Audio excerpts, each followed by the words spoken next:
Assalamualaikum warahmatullahi wabarakatuh.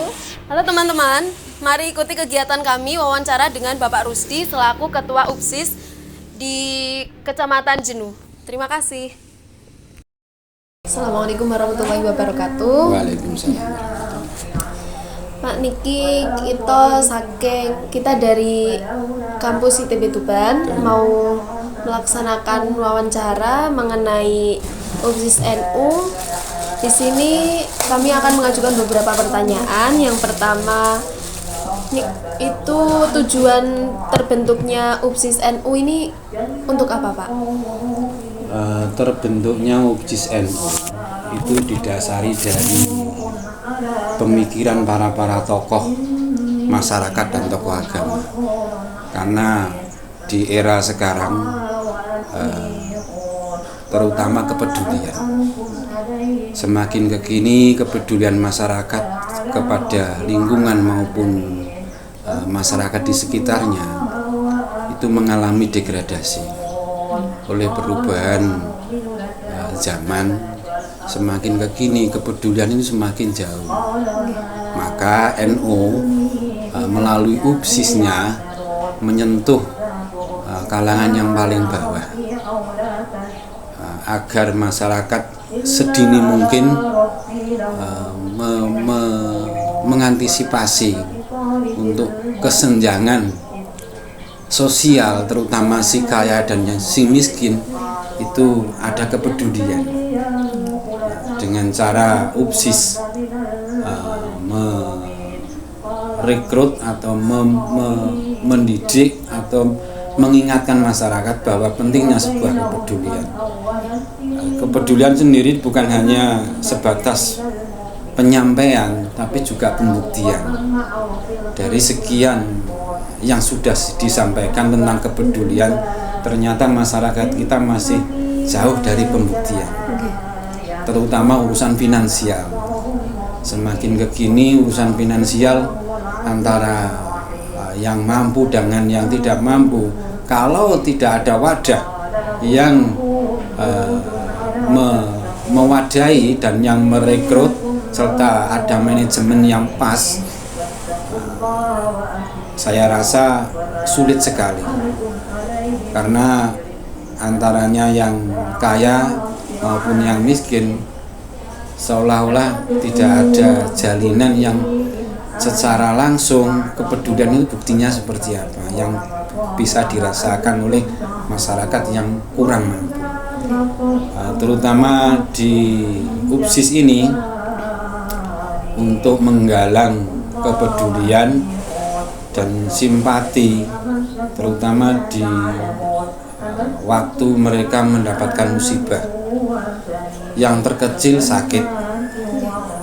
sakit di sini yang mendapatkan alokasi dari dana itu, bantuan itu sakit yang mengalami rawat di rumah sakit.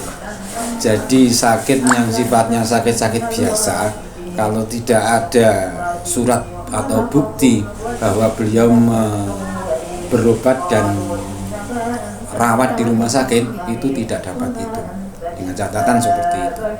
Yang kedua lagi urusan sosial, urusan kebencanaan, terutama kematian. Kalau di sini bukan hanya finansial, Mbak, juga air minum. Yang ketiga, maka di depan itu disediakan. Alhamdulillah NU sudah bisa menciptakan air minum yang resmi, sehingga untuk penyediaan, harga dan lain itu sangat mendukung. Walaupun di situ ada sesi bisnis, tapi minim sekali. Dengan kita menggunakan Nu Mineral ini, secara otomatis organisasi terbantu, dan organisasi itu terbantu akhirnya kembali lagi ke masyarakat itu.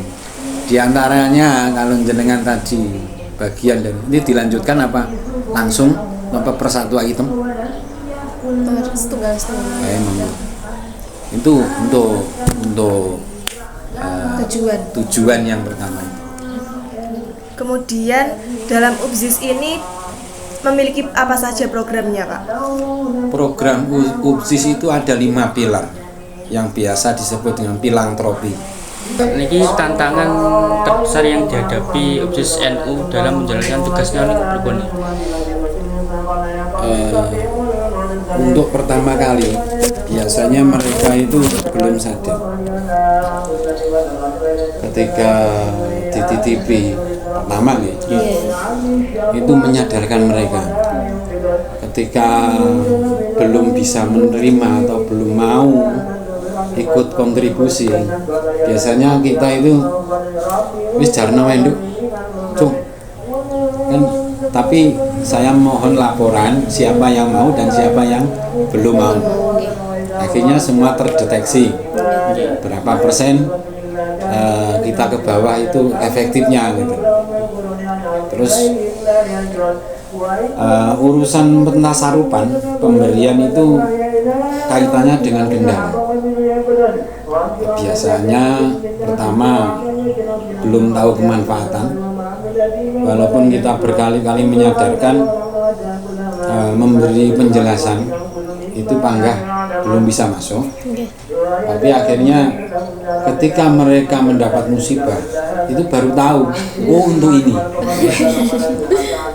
Tantangan yang pertama itu menjelaskan itu. Nah, penjelasan untuk kali ini karena sifat kita itu sangat lunak, bukan mereka kalau tidak mau kontribusi terus mereka tinggalkan, enggak, tetap masih dan itu menjadi target, bukan kok mereka kita tinggalkan, enggak, tapi mereka menjadi target berikutnya.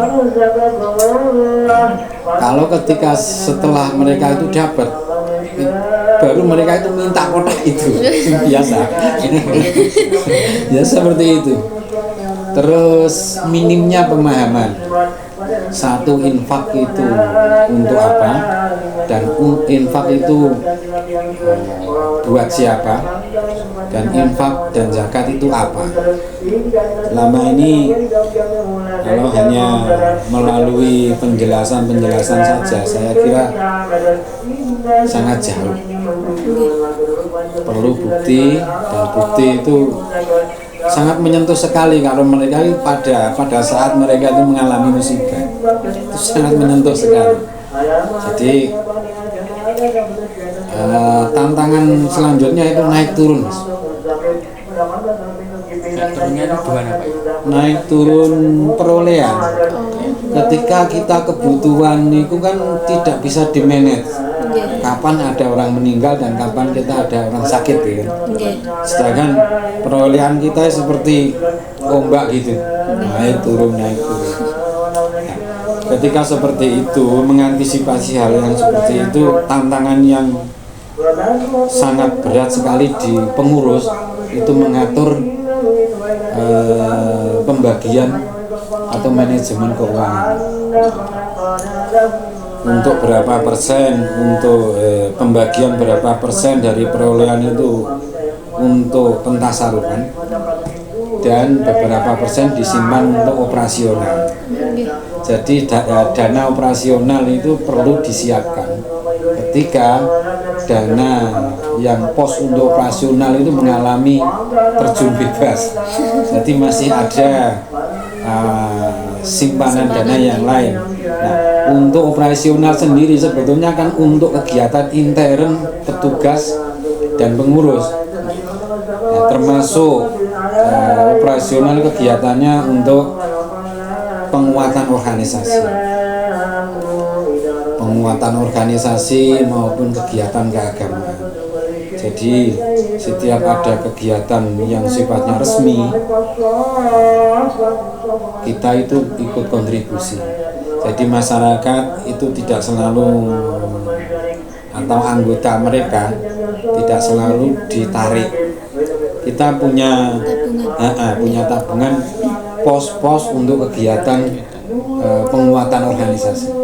Terima kasih telah mengikuti kegiatan wawancara kami hari ini. Cukup sekian.